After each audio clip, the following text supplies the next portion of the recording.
You think camping is all about starlit skies and peaceful nights? Then, this video will break your bubble completely. Tonight, we're diving into 6 unsettling encounters that turned outdoor adventures into waking nightmares. From unexplainable sounds in the dark to shadowy figures lurking just out of reach, these stories will make you question what's really out there. And trust me, the final encounter is so chilling that it's been haunting the internet ever since. So be ready for it and don't miss the bonus in the end. What happened to Carl from Welcome to the Woods, UK is unbelievable. If you have ever thought solo camping was a great idea, this might make you think twice. It all started on July 6, 2024. Carl, the brave YouTuber, had determined that it was time to check his trail cameras. He'd mounted them deep in a forest to get some raw images of the wild. You know, like he always does. But this wasn't going to be one of those trips where he just sits around the campfire talking about the soothing sounds of nature. So Carl sets out one stormy morning to inspect his cameras.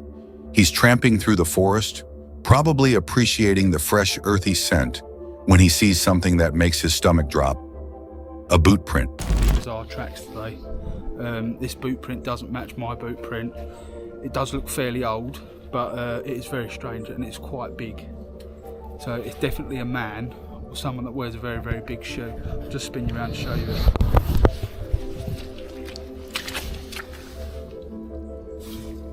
Look at that.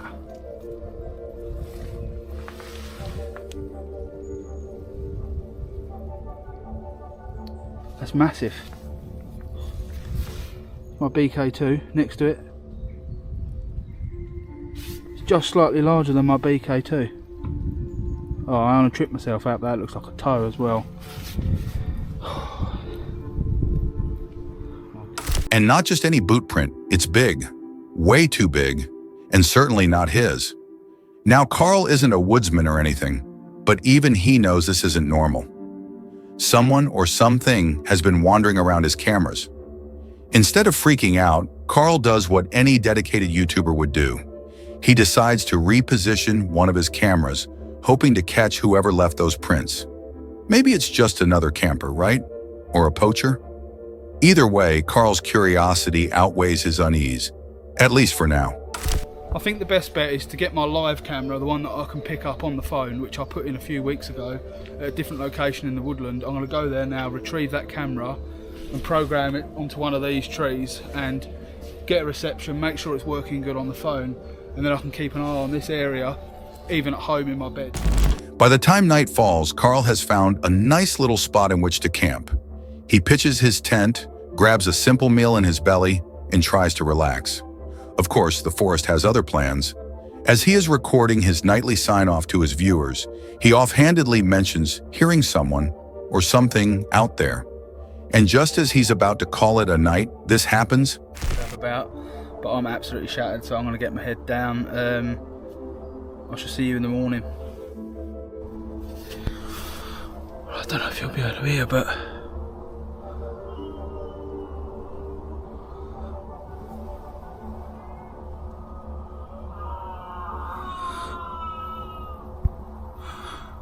there's definitely someone out there.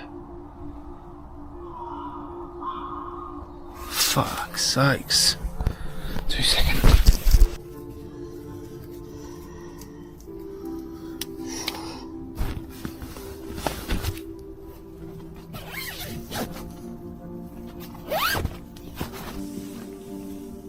Hello?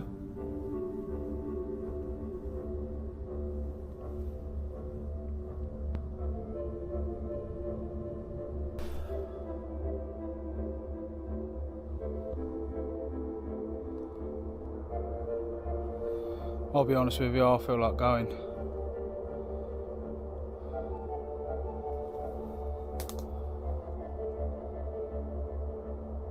He hears a loud, blood-curdling scream. It sounds like it is ripped straight out of a horror movie. Carl takes his flashlight and steps out of his tent, heart pounding, shining the beam into the dark trees. But there's nothing, just the endless black of the forest and the echo of that scream bouncing around in his head. Now, Carl is an experienced hiker, but even he knows when to cut his losses. He packs up his gear in record time, gets out of that forest, and heads home. But here's the kicker. this wasn't the end of the story. When Carl returns home, he sits down to sift through the footage on his trail camera. Maybe, just maybe, it caught something that would explain the weirdness. Early Thursday morning at 4:12 a.m, this figure comes into view. Almost looks like it's trying to pull something down from a branch above, acting in a peculiar manner. Then the camera takes a further 2 still shots of it moving further off to the left-hand side of the woodland. So why is this person there at that time of the morning? Why do we keep hearing these shrills and shrieks? Is it paranormal? I just don't understand. A big, lumpy, unusual creature is pushing its way through trees. Big and slow, deliberate movements suggest it just doesn't care about having been seen. It moves out of sight, periodically going into branches and trying to flatten them down, push them aside, or brush something beneath a mat of vegetation. Carl simply watches while this continues to move into frame, out of view off-screen. Was it the source of that scream? Could it have been following him? Or was it just passing through, uninterested in the lone camper? Carl doesn't have the answers, and honestly, neither do we. This quiet, secluded wood area of Connorsville, Indiana, was taken on a still, dark night. At around 3:27 a.m., a trail camera sat silently there and did its job by taking photos of whatever warm-blooded creature with movement had crossed its path. So what did it snap? Well, some people claim that this is the best photo of Bigfoot ever. The video was submitted by a guy named Josh Banker to the group Rocky Mountain Sasquatch Organization, RMSO, which has for years been chasing Bigfoot sightings. Josh wasn't looking to spark an online frenzy, he just wanted to check his cameras. But what he found left him second-guessing every late-night venture into the woods. Here's what he said. "I went to check the trail cameras this morning, and I think I caught a freaking Sasquatch."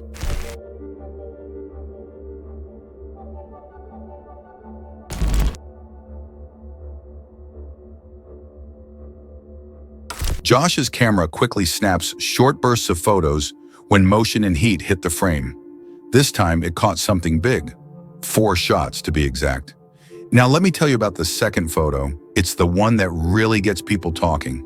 You get this close-up shot of this long, 2-legged creature halfway through its stride, and its arms are spread open as if it is either balancing itself or just moves with that weird gait Sasquatch is infamous for. And when it comes to the build, oh man, it screams Bigfoot. Wide shoulders, thick legs, arms almost too long, and this head, which is far more round than pointed, all covered in dense, shaggy fur. Okay, so the trail camera isn't capturing in 4K, but even so, the details are undeniable. Josh wasn't done there. To give everyone some context, he also took daytime photos of the area where the creature was seen. It's a classic forested setting, thick trees, soft dirt, and all the makings of a Sasquatch hideout. Turns out this wasn't the first sign of Bigfoot in that spot.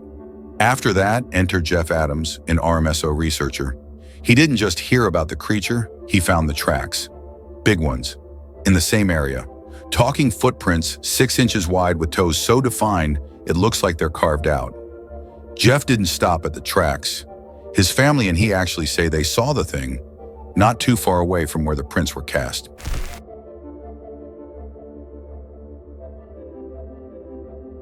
Their description? Tall, dark, hairy, humanoid figure. You know, pretty much the Bigfoot checklist. And honestly, when you pair it with Josh's photos and footprints, it kind of starts painting a pretty convincing picture. Now, I know what you're thinking. Is this just another one of those blurry blobs people argue about for years? Nope. This one's different. Sure, skeptics will say it could be a bear or a hoax, but Josh's neighbors back up his story. They've been hearing eerie screeches at night, sounds that definitely don't come from deer or coyotes. So here's the big question. Is there a Sasquatch roaming southeast Indiana? If you're a believer, this might be the smoking gun you've been waiting for. And even if you're a skeptic, admit it, this one's hard to ignore. Josh said it best himself. He's not stepping foot in those woods without his 4x4. Whether it's a Sasquatch or something else, it's clear that Connorsville has some strange, unexplainable activity going on. So what do you think? Are Bigfoots real? And if they are, Could they be chilling out in Indiana of all places? Seems like we're getting closer to an answer. Still on Bigfoots. Next, let me tell you a fascinating tale that has everyone talking, from believers to skeptics. It's about a piece of footage from way back in the late 1970s, something that's only now been brought into the public eye on November 19, 2024. It's deep in the heart of Honey Island, Louisiana. A wildlife researcher named Harlan Ford was out doing what he loved most, exploring the marshes, probably looking for something mundane, like birds or alligators. Now remember, the 70s weren't exactly the golden age of technology. Cameras were clunky, rare, and far from the high-definition gear we've got today. But Harlan had an 8mm camera with him that day, which was kind of a big deal back then. While paddling through the swamp, soaking in the eerie stillness, he spotted something. And it wasn't just another heron or raccoon. Nope. About 100 yards away, moving between the trees, there it was. A tall, dark, Bigfoot-like creature.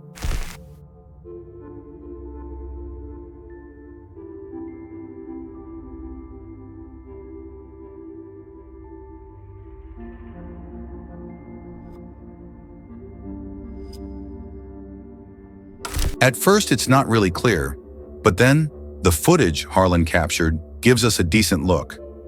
Zoom in and you'll see it's covered in thick black fur. It's bipedal, meaning it walks on two legs with an ape-like gait. But that's where it gets wild. That is, according to experts who have studied this footage and estimate that the creature would be approximately 8 feet tall and weigh as much as 500 pounds. Now let me tell you, no ape in the world grows up to be 8 feet tall, and there are no apes or monkeys running around the Louisiana swamps to begin with. So what in the heck was this thing? Fast forward to decades later. Harlan's granddaughter, Dana Holyfield, stumbles upon this vintage footage. She probably wasn't aware of what sort of Pandora's box she was opening when she unleashed it on the world. She gets it out there, and the internet freaks. And it's not even YouTubers or conspiracy theorists spouting about it. Serious researchers are paying attention. I got older and grew up, that my grandmother would come out with this big box, all his wildlife photography. And that's when we saw this 8mm film. He actually probably got closer than what any of us really. The History State Channel points out something very interesting. Accounts of this creature aren't new. While Harlan's footage is from the 70s, people in the area were talking about a similar beast as far back as the 1960s. And even before that, local indigenous folklore speaks of a terrifying entity lurking in the swamp. Legend has it that this beast could flip over boats and drag its prey beneath the murky waters to, well, eat them. And then there is field researcher Cliff Berman, who has his own theory about it. He says that swamps and marshes, particularly ones as huge as this 70,000-acre stretch, are almost tailor-made hiding spots for a creature like Bigfoot. Most of the area is protected by the government, meaning it's largely untouched and undisturbed by humans. Berman believes Harlan's sighting could be one of two things: an actual Bigfoot or someone in a costume trying to mess with people. But here's the thing. It was the 1970s. Social media didn't exist, and there wasn't really any incentive to fake something like this just for clout. So why would anyone go through all that trouble? Skeptics may say it's just a big bear, but it has been dismissed even to professional wildlife scientists. Its movement is so smooth, almost like a human, dismissing the possibility of it having been a black bear, since bears, no matter the size and power, exhibit a clumsier walk in two legs. This other thing walks as if it knows where it is heading. It will get to one of the most debatable questions in cryptozoology. Could this be that smoking gun? Well, to believers of Bigfoot, this is the nearest it gets to not debatable evidence. For starters, the creature in the footage is seen, for example, showing significant size, behavior, and even the context within which it was seen that is almost the most significant in proving such existence. But here's the thing. Whether you believe in Bigfoot or not, you have to give up that this footage stirs your imagination. Does it really exist as one of the undiscovered species which has been so long evading human minds for centuries? Or maybe it is just a guy wearing a suit, ready to pull off the world's greatest prank? What's your opinion? Tyson Pierre is the kind of guy you'd love to follow on YouTube if you're into wild camping, survival hacks, and bushcraft. This Canadian adventurer has built a name for himself by tackling nature head-on, sharing every gritty detail of his escapades with his audience. He's braved freezing winters, torrential storms, and every curveball the wild can throw. But on June 4th, 2022, Tyson encountered something that shook even his seasoned nerves. A day that started out as an innocent summer project turned into a survival story none of them would forget. Initially, the day was warm and bright, perfect for the task Tyson had planned. He was working on a bushcraft shelter project deep in the forest near his home. This time, however, he was not alone. His little brother and a friend, Miguel, joined him. He and his brother had wanted to spend the day beating their heads against the project, bonding and sharing laughs. By noon, the three of them had been searching the woods for rocks to make a chimney for the shelter. It was a lighthearted mood, with birds singing in the forest, and it seemed nothing could go wrong. After hours of sweaty work, they sat back. Tyson, always the detail-oriented documentarian, swapped out the batteries in his GoPro and checked his phone, likely preparing for more shots for his channel. But as the boys sat there catching their breath, something shifted. Environment Canada has issued a severe thunderstorm warning. Mobile coverage area, take cover immediately if threatening. Well, I'm going. Holy, What the hell? Oh my god. holy shit! I'm going. Oh, je pense qu'il y a une tornade. Non, oui, pardon. On peut pas se sauver, c'est d'être là. Check, Ouais, c'est son fait. check. C'est ton fait. Elle s'en vient, reste en dedans. Non, non, non. En dedans, en dedans. Je m'en vais. Non, on peut pas, il est trop tard. En dedans. Reste en dessous!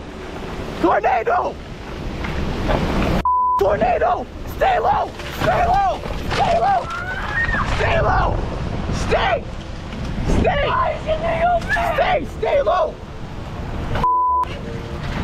Is it leaving? No! Stay! Stay! Stay! Oh, buddy! Stay! Stay!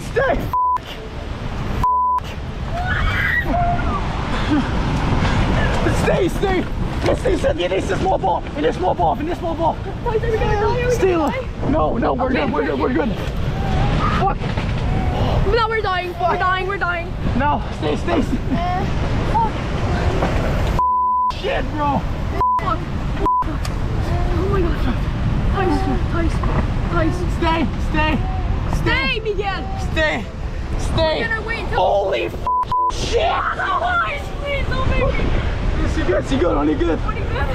But sir, 100% sir. Please, God, please. God, s'il vous plaît. Oh my god, no. Stay low. No. Holy Tyson, please. Stay. Please, God, please. God, please. Sorry. Oh, s'il vous plaît. C'est good, on est good. On est bon. On est good. On est correct.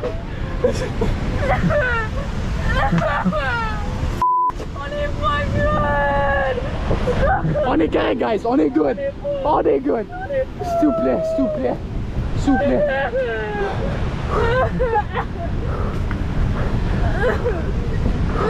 S'il vous plaît, Paul. Please go. Je t'aime. I don't wanna die. Non, restez en bas. Restez ici.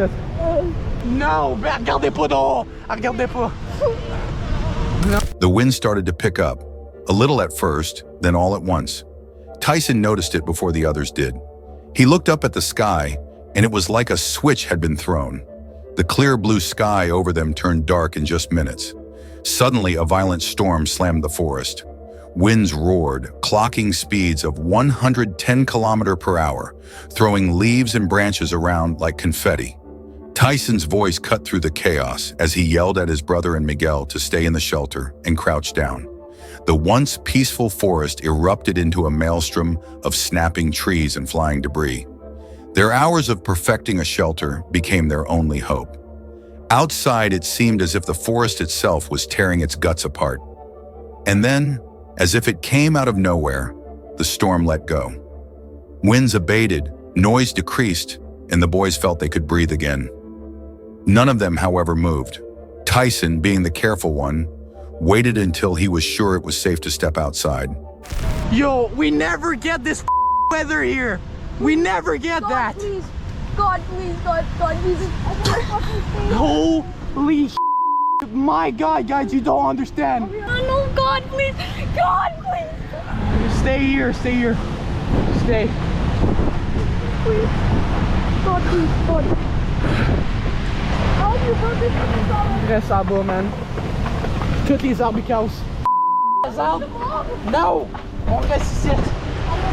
On est safe avec l'arbre. L'arbre nous a tombé dessus ici. We're good. On est good? We're safe. Qu'est-ce qu'on fait? Oh, je peux aller pisser avec l'être. Yo, là, je te comprends, man. Même moi, je suis juste à 2 pouces. Moi, too. I'm holding it in. On reste ici, man. No, I don't want to die. No, we're good. We're good, bro. Wait, it's stopping. It's stopping. No. No, it's not. Ça va passer. Ça peut pas être une autre fois. No, oui, ça peut. Oh, mom's gonna freak the out. What do we do? En plus, Yo. il faisait soleil. Il faisait beau soleil. Ça hit out of nowhere. I don't get it. I don't freaking get it, man. Broken dirt stuff. Yo, I can't see. When he finally got out, what he saw was jaw-dropping. A massive tree had fallen directly onto their shelter. For a moment, his heart must have stopped. But then he realized the shelter had held firm. Despite the tree's crushing weight, it had protected them like a fortress. Tyson's bushcraft skills, years of practice, trial and error, had just saved their lives. Let me go. Stay right here. Holy oh my God! Can we run? Holy Can we go? what the? I'm running. Oh, shit. Yo! Can we run? Why? No. Why? No, I'm leaving. No, if another tree falls on us, we're screwed, man. Look at the tree. Look at the tree. Oh my God, I'm dead. What the heck just happened? Can we run? We're good for now. We're good. If it hits again, it's good. I got you, bro. I got you. Yo, parce que regarde, toutes les arbres ils ont tombé. We need a check. Except for that one. The storm wasn't entirely done, though. Toutes les the trees are gone. All the trees are gone, man. Can we run? No. That tree is still up and going. So Please, God. God. I'm. God. Oh my God. Oh my God. The bikes are destroyed. No, we don't no, care. the 6 are gone. We don't care about the bikes. It's our life. No, it's our tornado's life now. over there. Yeah, the tornado. Oh my God, the tornado's gone over there. Dude, we never get this type of temperature in Canada. Ontario, Hawkesbury. Stay low, man. My shelter hold up though. The winds were still strong enough to make it a challenge to trek home, littering the forest floor with branches that turned each step into an obstacle course. Scratched and bruised but alive, they pushed forward. Toutes les arbres cassent. Les arbres? No! On reste ici. On est safe avec l'arbre. L'arbre nous a tombé dessus ici. We're good. On est good? We're safe. Qu'est-ce qu'on fait? Oh, je peux aller pisser avec l'être. Yo, là, je te comprends, man. Même moi, je suis juste à 2 pouces. Moi, too. I'm holding it in. On reste ici, man. No, I don't want to die. No, we're good. We're good, bro. Wait, it's stopping. It's stopping. No. No, it's not. Ça va passer. Ça peut pas être une autre fois. No, oui, ça peut. Oh, mom's gonna freak the out. What do we do? En plus, Yo. il faisait soleil. Il faisait beau soleil. Ça hit out of nowhere. I don't get it. I don't freaking get it, man. Broken dirt stuff. Yo, I can't see.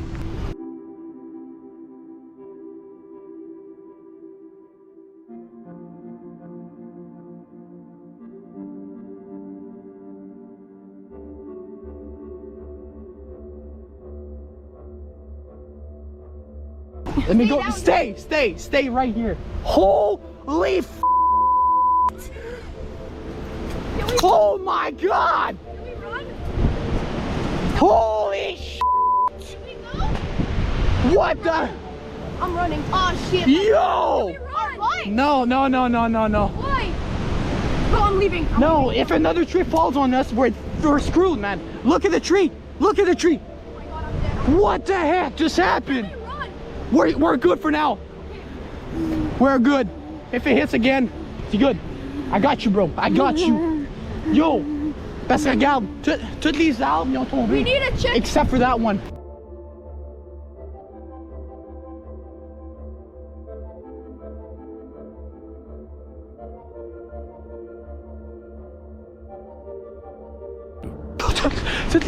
Oh, the trees are gone.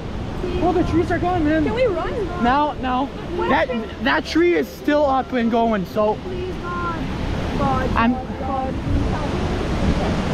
Oh my God. Oh my God. Bikes are destroyed. No, we don't no, care. the 6 are gone.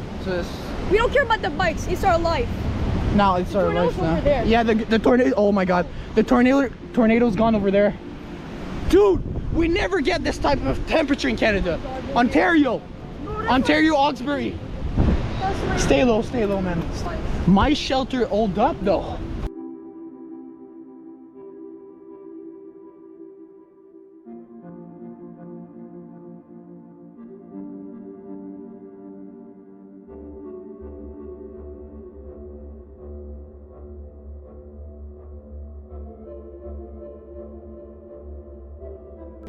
Just pack my shit. Bro, ça, toi, ça s'en allait tomber sur moi. Non. Je te jure, ça c'est solide as f. Non, I swear on God. Ouais, ça aurait pu snapper, Ma branche a snappé là, ça a On snappé. vient juste de survivre une tornado. Dude, we survived a tornado. We need to go home. We need to go home now. Pack everything. We're gonna have a lot of things to say at school. Oh my God! Holy sh! Oh my God! Holy sh! Holy crap! Oh my God! Look at that! Hey, on fait parkour mode 3000. Okay, Biscuit, let's go. Oh my God! Attends, attention sur des gros arbres. Parce qu'il va mouiller fort là. Go! Let's go, guys. Oh my God! On peut même pas passer.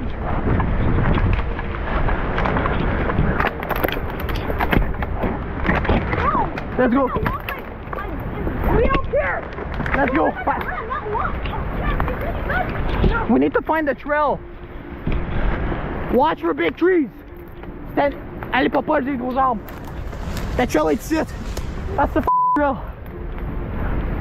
On the way out, they see a boat.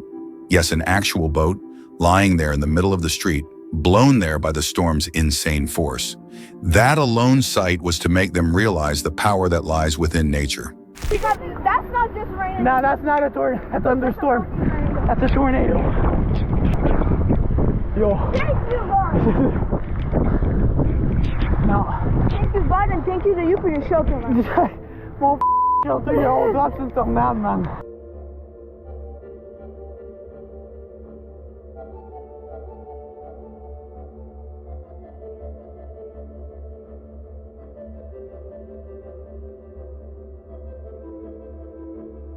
Ça va-tu? Non, man, on aurait pu crever. On a quasiment crevé. Tu aurais dû voir les estis branches. Le toit, tu vas être dans notre cour. Je sais, moi. Je comprends pas. Je sais, je m'excuse. Je m'excuse. Je comprends juste pas. La cabane à OD, c'est sauvé. J'ai sauvé. J'ai sauvé, quoi. T'as voulu les sauver. Elles ont voulu partir, puis il était trop tard. Là, ça venait. High school, le toit, il est dans la cour en arrière. After that, Tyson uploads the footage on YouTube. Not too long, the video becomes viral. The comments just started pouring in, some calling him a hero, others marveling at the craftsmanship of the shelter. For Tyson, it was not just another story to tell, it was a humbling reminder of nature's unpredictability. The storm had tested his skills, his instincts, and his grit that day. It was really a close call for all three. Let me tell you about this crazy YouTuber named Hey. She is the creative force behind the channel The Abandoned Camper, which she uses to take her viewers on wild journeys to some of the creepiest, most remote places imaginable. Hay's whole vibe is camping solo in spots that most of us wouldn't even visit in broad daylight, She's got guts, no doubt about it. Now, on July 15th, 2022, Hay decided it was time for another adventure. The plan? A peaceful solo trip deep in the forest. It was one of those sunny, picture-perfect summer days, the kind where everything feels calm, and the only sounds are birds chirping and leaves rustling in the breeze. After hiking for about an hour, she stumbled upon this great spot to set up camp, a nice clearing surrounded by towering trees. This looks like a good spot for where I am. I might just sleep on the ground again tonight. I brought a hammock, but I don't see any spots good enough for a tree to hang a hammock.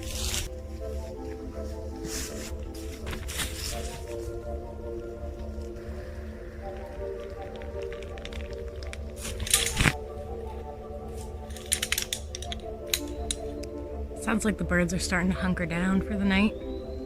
There's fireflies around already. So, I think that means it's time to explore.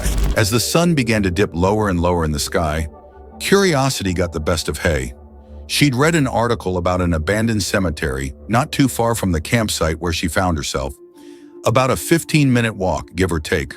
Of course, her adventurous spirit took over. This is an active cemetery, but there is a part of it that is abandoned.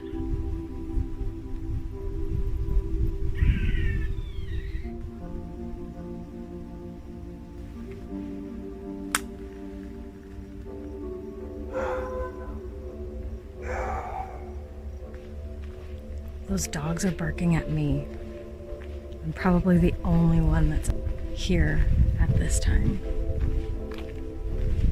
They're going crazy.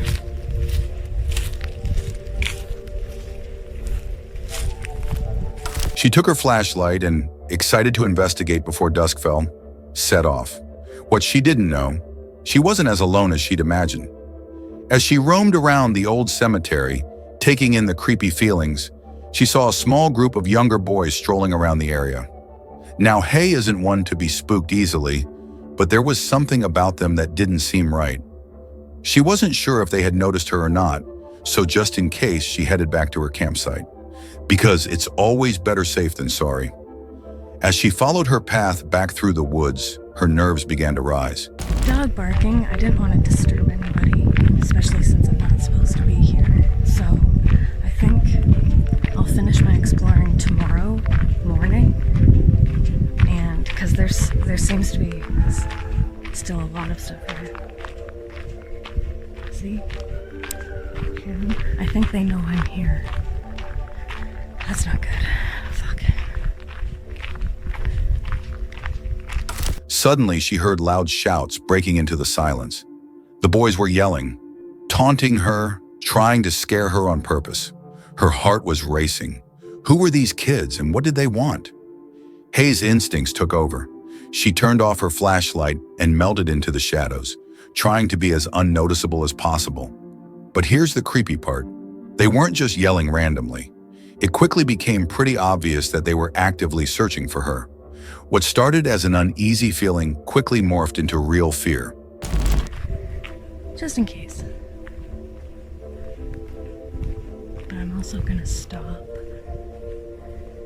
and find out what they're doing. If they're actually watching me or not.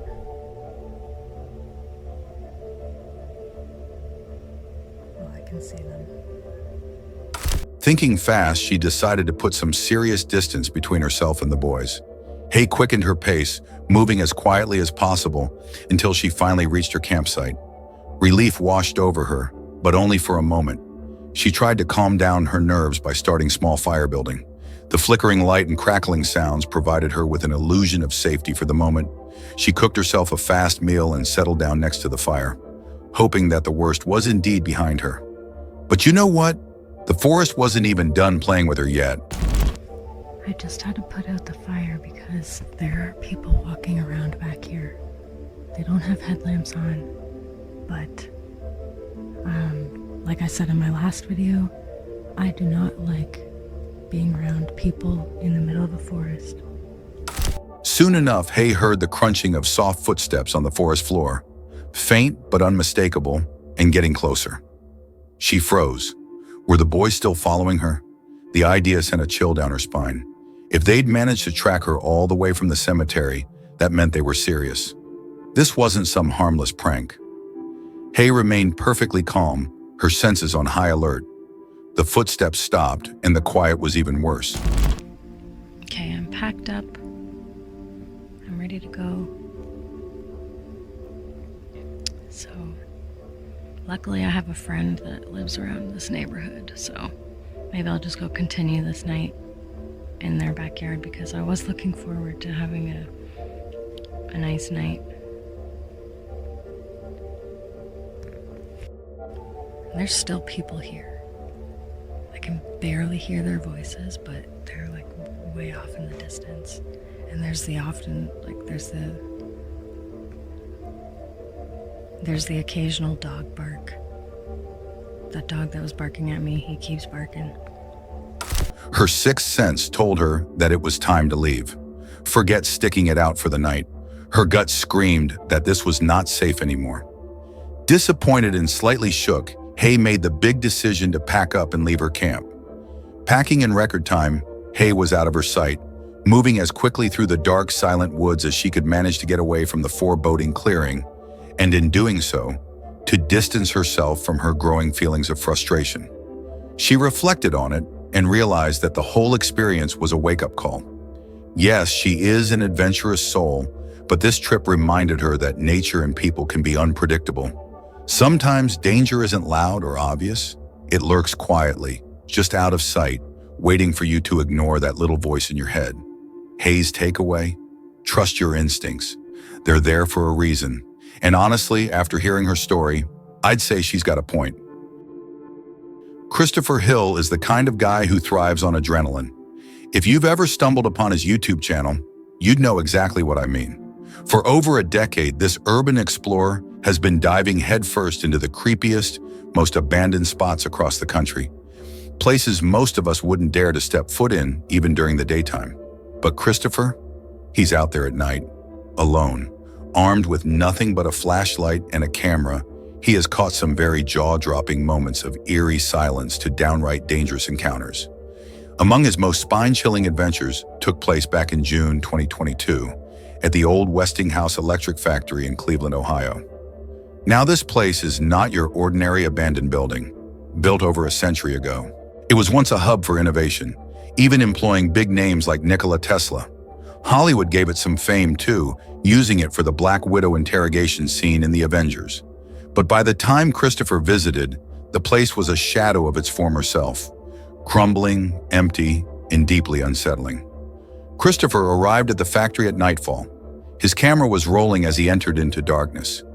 Crickets chirping was the first thing that met his ears, but the air quickly grew heavy. It was minutes until distant gunfire could be heard in the darkness.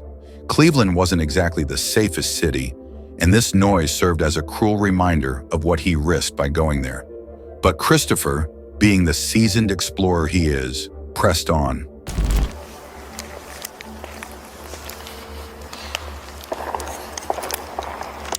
I hear somebody shooting. Damn. That's Cleveland. Wow. That's crazy. It's not even that far away from here. Oh, that sounds like a shootout. Inside, the factory was what you'd expect from a century-old abandoned site. Graffiti-covered walls, broken windows, and signs that people had been there recently. A mattress on the floor suggested someone had been sleeping there, and the air was thick with the musty smell of decay. He went from the first floor to the second.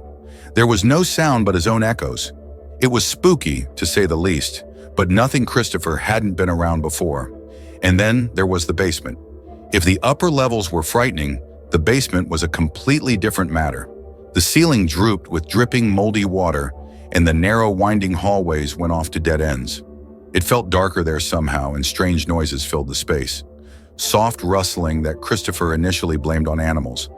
Okay, I'm hearing something. Maybe it's an animal. sure there's animals down here. But then he began to notice the writing on the walls. Alarming, nonsensical messages that only seemed to add to the oppressive atmosphere. And that's when he saw him. This place is so wet. Oh, you scared the fuck out of me. Yo. You need some help, bro? Yo. Fuck that. He's not even responding. I'm gonna leave him alone. Get the fuck out of his way. Damn, bro, that's crazy. In the corner of one dimly lit room, a man was crouched in the shadows. Christopher, ever the professional, tried to keep his cool. He asked the man if he needed help, but there was no reply. Just silence. Deciding not to push his luck, Christopher moved on. But something nagged at him. Perhaps it was the realization of leaving a man to himself in such an abandoned place. So he turned back to give the man some money. Only the man had vanished. It was then that things took a bad turn. He knew that if anyone could disappear so silently and swiftly in that maze-like basement, something must be wrong. You know what? I'm gonna help that dude out. I'm gonna leave him some money. I'm gonna give this dude a $20 bill.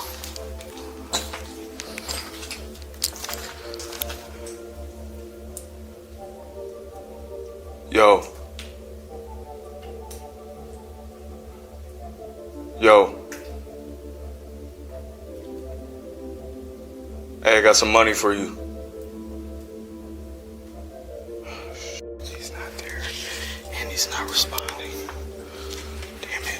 Christopher was aware of how territorial some people can get in abandoned places, especially when they are desperate or hiding from something or someone. He persevered, though. That's what he does. However, when filming continued, the bats swarmed through the basement, adding fluttering wings to the cacophony. There's a lot of bats down here, too.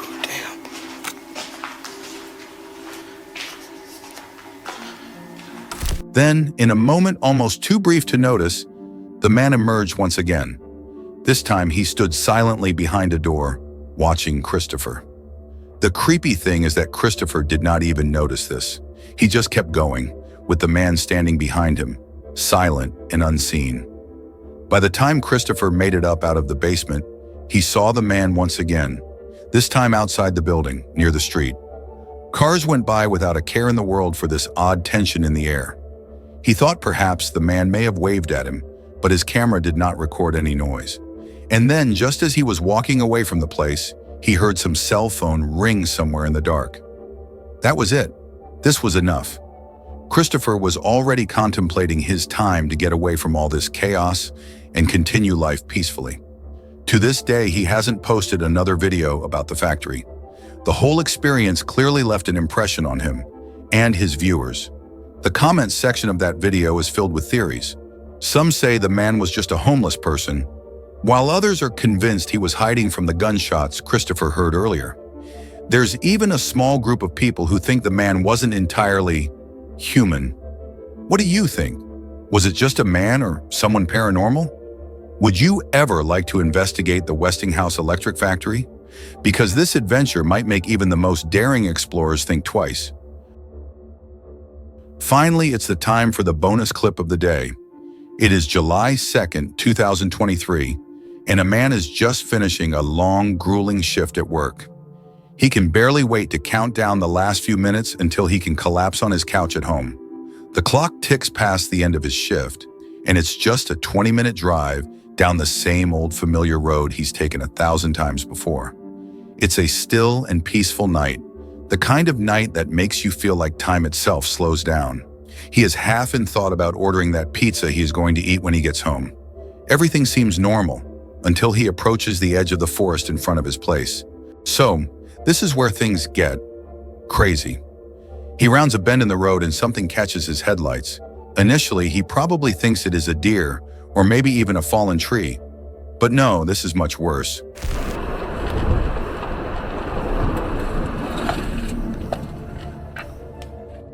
Standing dead center in the middle of the road is a woman in white. She's standing completely still, her long hair all over the place, like she just walked out of some horror movie. But it gets worse, the thing she's holding. It's not a lantern or anything else. It's an axe. Not only is she holding it, she is plunging the axe into her stomach. The blood begins to gush out in a gruesome, surreal setting, as if from one of your worst nightmares. Now imagine you are that guy driving this car. Your headlights are on and you're trying to make out what you're seeing, but nothing makes sense. Your brain can't even process it. It's the kind of thing you've never even dreamed about. Oh God. No. Oh my God.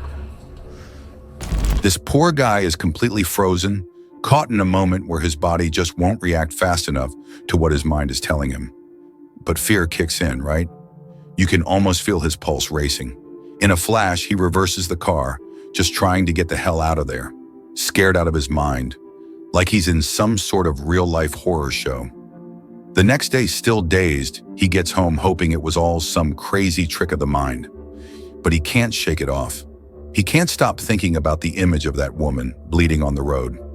So he decides to put it online. He is desiring an explanation. Was it some sort of prank? Is this some kind of sick performance art? Or is there some sick reason for this that he is just missing? He posts the video on YouTube and asks if anybody's seen anything like it. Problem is, nobody can tell him what it is. He looks up the news online, but he found nothing. No accident report, no missing person, no weird sightings. It's as if that woman never existed, just gone. A year passes and the mystery remains unsolved. The woman in white, the axe, the blood, nothing was figured out. No one came forward with an explanation. It's as if it all vanished. The man who recorded it is left wondering whether he witnessed something supernatural or just lost his mind. The eerie silence that follows, no updates, no answers, makes it even more unsettling. Now imagine driving down that same dark road late at night. You see the woman in white, the blood, the axe. What would you do? Would you stop to help? Call for help, unsure of how to explain what you saw? Or would you do what he did, slam it in reverse and get out before it's too late? It's a scary thought, making you question what lurks in the darkness when you're alone. What do you think it was? Just a nightmare or something worse? Tell us in the comment section below. We'd love to discuss theories. And if you want to continue this chill, just watch this next video.